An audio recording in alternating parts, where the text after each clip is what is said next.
So my name's Tony and I'm the restoration officer on the Carbon Landscape project, and we're here today on the 6 Bogs in a Day walk, just to sort of highlight the Mossland corridor within the Carbon Landscape and how close a lot of the sites are together and how connected the corridor is. So we're starting off on Risley Moss, which is a SAC triple SI site in Warrington. And as you'll be able to see from this film, it's an absolutely incredible site, and all the hard work that Warrington Borough Council, Mark and the Ranger team have put in with alongside Natural England over the years, they've got it to such an amazing condition that they can even reintroduce species back onto the Mossland that have been extinct for over 150 years. So it's an absolutely amazing place. Okay, so we're here at Risley Moss with Mark Cousins from Warrington Borough Council, who works on the Ranger service, and we're going to talk a little bit about Risley Moss. So, yeah, Mark, could you just tell us a little bit about the history of the site, first of all, and when you started to manage the site? Okay, so the history of Risley Moss is quite interesting. It was obviously bog for many centuries, thousands of years. Around it, farmland would have drained some of the areas. 1876, the site started to be cut for peat by hand. I started working here in 2007 and have worked closely with other colleagues and Natural England under the stewardship programme to try and introduce programmes to re-wet the site. This area here, the Mini Moss, we've helped develop through Carbon Landscape Partnership and the Great Manchester Wetland Partnership. So have you faced any significant challenges over the years managing a bog that wasn't really in favourable condition when you took over as manager of the when we site? took over in 2007, work had been done through the 90s. Some of it had been successful, but still the site was in decline. Some of the challenges initially were convincing people of the work we were going to carry out was going to be for the benefit of the site.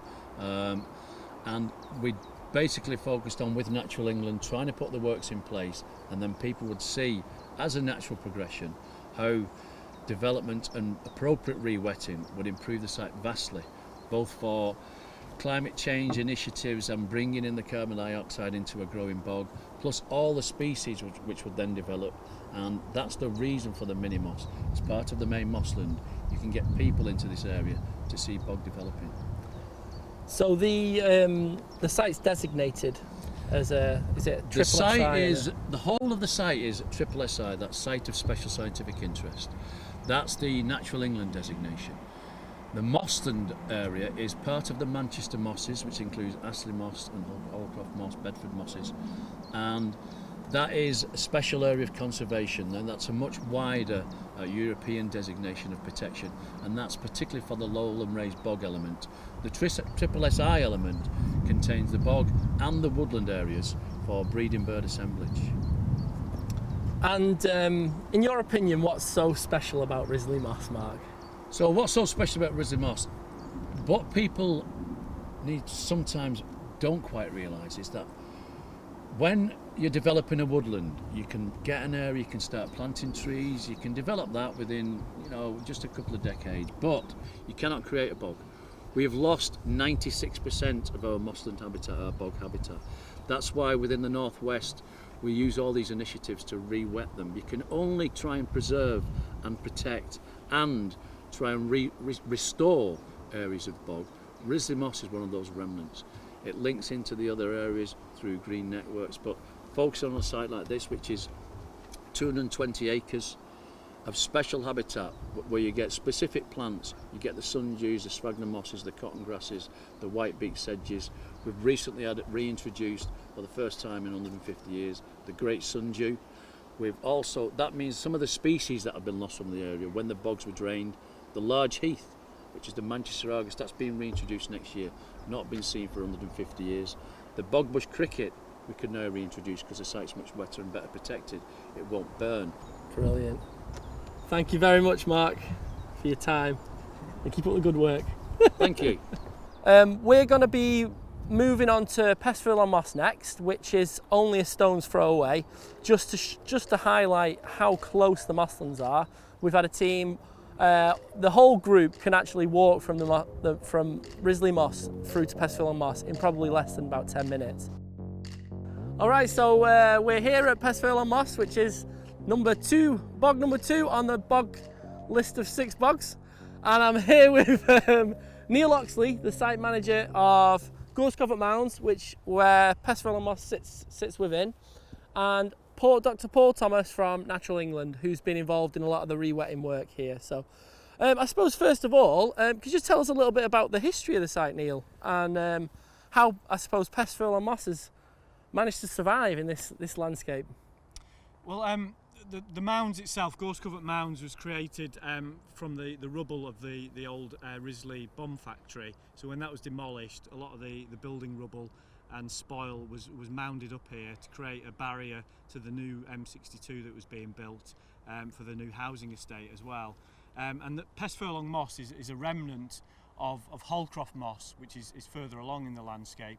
And it had been drained, but it hadn't been actually developed or constructed, and so we still had the remnants of sphagnum and mosses here, but it was becoming encroached with scrub, so there was a lot of trees beginning to take over, and it was drying out. So I suppose that's where you fit in, Paul, and you've been involved in re-wetting quite a lot of mosslands around this area, haven't you? And I suppose Pestfurlong is just another moss that's on your list there. Yeah, but it's still important. You know, we've got a whole landscape of wetlands here with the internationally important Manchester mosses, SAC, but they can't exist in isolation. You know, they are at the moment almost like little islands of habitat.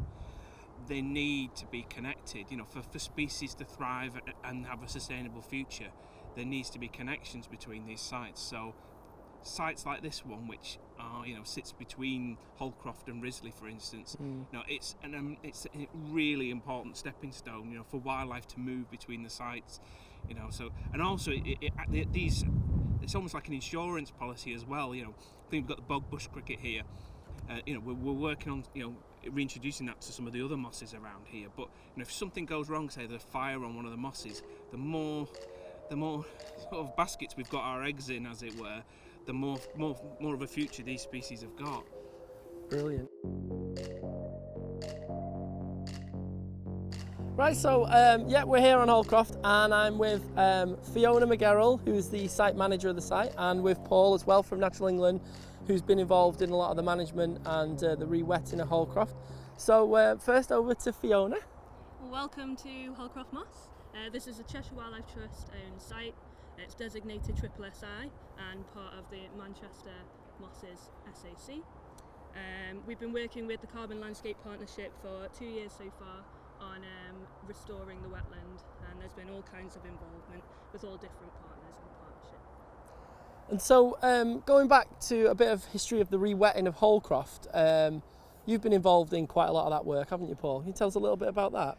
Yeah, this site poses kind of unique challenges compared to the other mosses on the Manchester mosses, in terms of we've got an intact peat mass here. It's never been cut for peat, so that's something we need to protect because of the sort of historical and paleo record within the peat.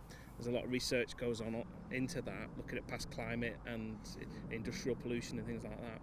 The other problem is a lot of the sites have been cut for peat, so they're kind of like a natural basin now because of the peat cutting. It's easier to get them to hold water, whereas this site is it's your classic dome, but imagine the sides of that dome have been chopped off, so the water just sort of drops off the edges. So we've been working with the Cheshire Wildlife Trust through agro-environment schemes. We've been working with landowners around the moss to block ditches, to try and sort of almost stack the water table up bit by bit to try and sort of keep the peat mass wet.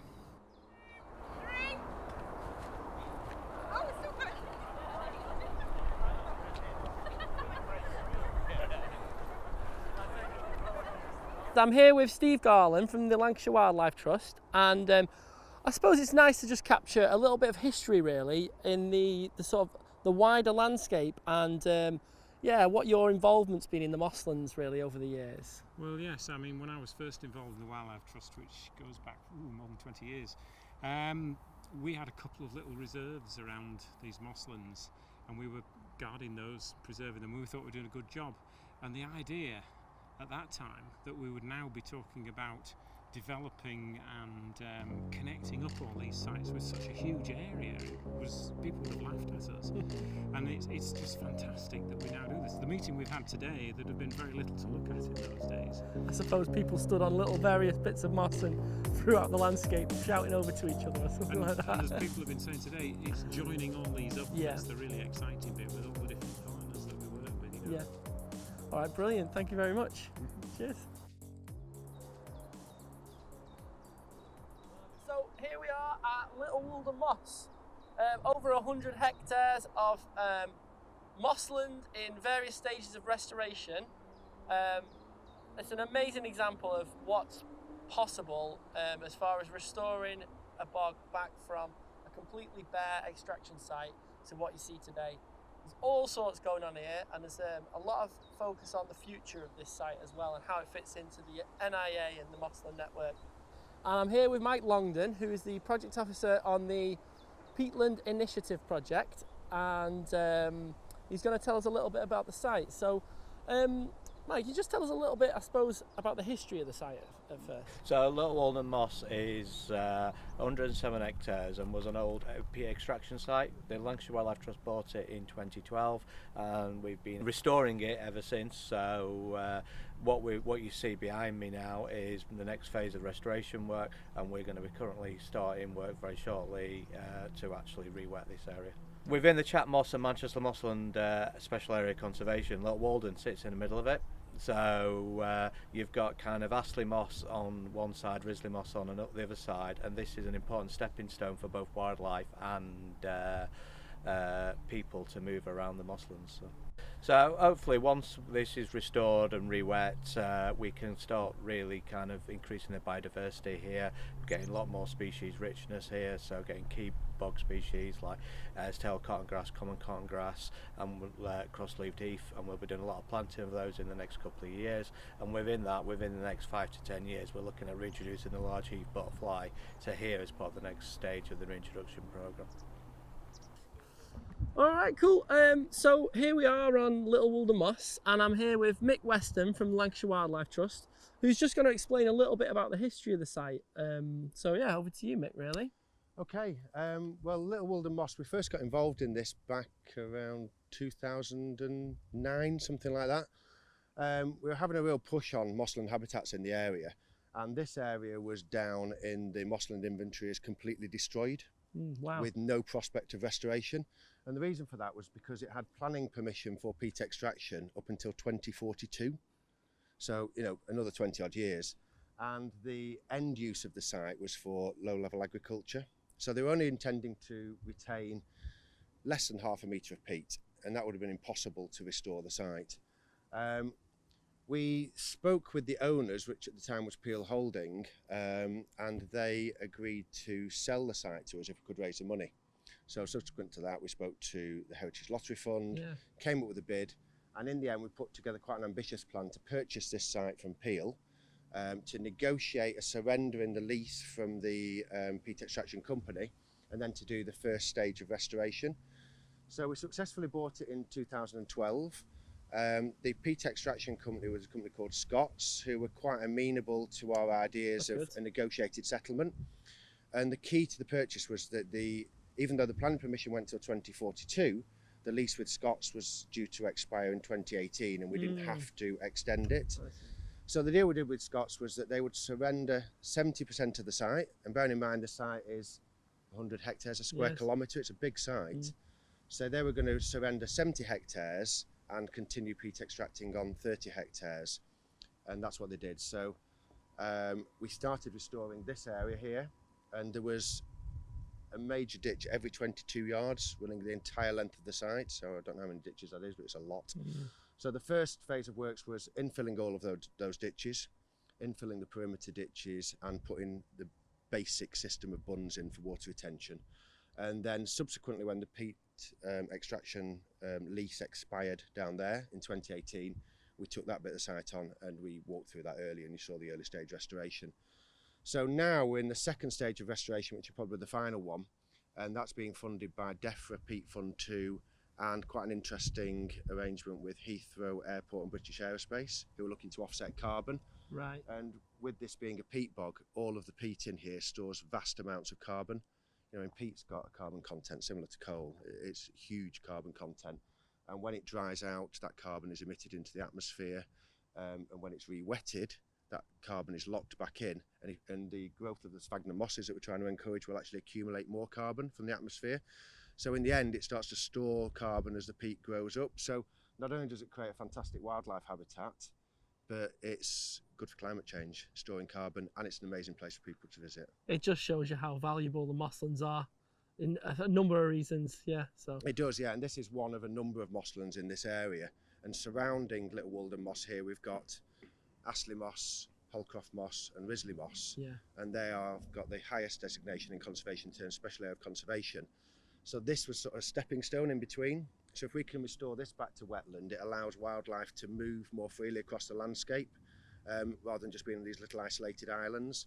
And the longer term plan is to try and link all of these sites together somehow to create like one body of habitat that wildlife can move around. One big wetland ecosystem. Ideally, obviously we've got to have the farmland in between, but if Yeah. we can link up the wetlands that way, that's the objective of the GM Wetlands and Carbon Landscape Project. That's fantastic. Right, thanks very much, Mick. Cheers. Okay. So here we are on bog number 5, Cadishead Moss. And Cadishead Moss is right next to Little Wolden Moss, except they've both got a slightly different history. Little Wolden Moss was extracted with machines, as we know. Cadishead Moss has had peat extraction, but it was done by hand. So you've got a similar sort of network to what you'll find on Astley moss and some of the other mosslands, where you've got these really sort of linear strips of bog and then higher ground. And it's just a pattern that's formed, the way they sort of extracted the peat. I'm actually stood on an old railway that they used to remove the peat from. So they'd bring a little carriage in, dig the peat, put it on the railway, and then take it off to dry out. Cadishead Moss is owned by Lancashire Wildlife Trust, and we've been managing the site for about 9 years. And there's some amazing little patches of bog out there, lots of sphagnum moss, lots of cotton grass, and a nice varied mix of habitats. So yes, it's a really nice place to come and visit if you're in the local area.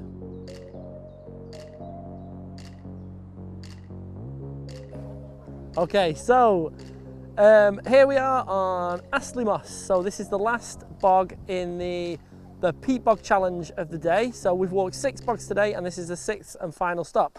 Astley Moss is owned by Lancashire Wildlife Trust, and it's an absolutely amazing example of a lowland raised bog.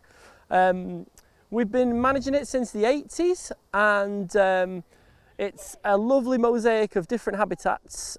We've got a nice fenny area, a large area of bog, and there's been loads of restoration work to increase the hydrology and clear loads of scrub on the site. It's a major piece in the Mossland corridor, and it's the link between sort of sites towards Wigan and Lee area and down through Salford and then down into Warrington, where we started off in Risley Moss. So yeah, I'm here with Mark Champion from Lancashire Wildlife Trust, who's going to talk a little bit more about the site. So Mark, could you just give us a little bit of a lowdown about the sort of history of the site and when we started sort of managing it? Yes, so it was purchased by the Wildlife Trust in 1983. It was the first of the bogs that the Wildlife Trust bought. Gradually, as we understood more about the sort of bog hydrology and how it worked, we started cutting the trees down, really making a difference.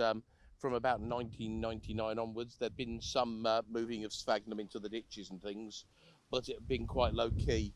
And then with countryside stewardship, agri-environment grants, landfill tax, we've actually got on with some really quite big landforming bunds to actually support the hydrology, keep the bog much wetter, because there were some quite big ditches taking the water off the site. So we say that the big ditches were one of the main challenges then in the whole sort of restoration process of Astley. Yes, there were some big ditches at the far side as we're looking at it now. They were taking the water off the site, so we've put a series of ditches, bunds across the site, holding the water from the southern edge to the northern edge. Yeah. And that's made a big difference, keeping the water actually on the site. There was lots of removal of the scrub birch, as well as we've done the re-wetting, and gradually the habitats have now re-wetted, and the peat started to swell as it gets more water in it. This has meant that in some ways we've got to do some more work to capture those changes in the sort of topography, but it's quite exciting in that there are now good amounts of sphagnum. Back in 1999, when I first came to the bog, there were just 2 patches of sphagnum, plus the cuspidatum in the ditches, 1 piece of hairtail cotton grass, and now it's incredible piece of habitat. So since then, them species have really spread, haven't they? And it's down to all the restoration, I suppose, and increasing the hydrology. Yeah. So, in your opinion, what's so special about Astley moss then? Well, the fact that the big changes, it's still got a fair way to develop, but it's now the speed at which it is starting to push towards being an active bog. It's going to be ready for the large heath reintroduction next year. Yeah. So it's got the cross-leaved heath in, it's got good big tussocks of hare's tail cotton grass. So, you know, it is really developing. There are sundews now all over the site. Wow. There's patches of white-beaked sedge. It's quite an exciting and quite a dynamic habitat. When you come over here, you don't really know just what you're going to find as the bog habitat is developing. Yeah, that's amazing. I mean, I was about to ask you what your favourite wildlife was on site, but you've sort of brushed over the sundews, and you're into your plants, aren't you, Mark? Yeah, we like the plants. I mean, they're fundamental on a bog. Yeah. Because the bog is a dynamic botanical sort of system. So yeah, they're great places because there's just so much going on in the sort of hydrology and the development of the peat soils and the plants and things. So it's like, it sounds like there's a surprise round every corner on Astley. Every time you visit, there's something new sort of That's thing. it. We're getting now where the quality of the peat and the moss is improving. So we're now looking at finding things like sphagnum medium and other species within the sphagnum. So the quality of the sphagnum is improving as well. And then the last question is, so the future of Astley moss. I mean, you've brushed on the reintroductions programme. Well, the area further down, there's an area about the same size. So we've got this area here, which is about 45 hectares. Beyond those trees, there's another 45 hectares that we're re-wetting. So in the end, we'll have 72 hectares of really good quality bog. That area hasn't yet been fully sort of rehydrated. There's still many issues to solve, but you know, when that's all added together, it's going to be one heck of a decent sized bog. Yeah, and an amazing key piece in the sort of Mossland puzzle or network corridor. So yeah, thanks very much, Mark. It's been really nice to chat with you, and I'll let you go and catch up with the group now and do your thing.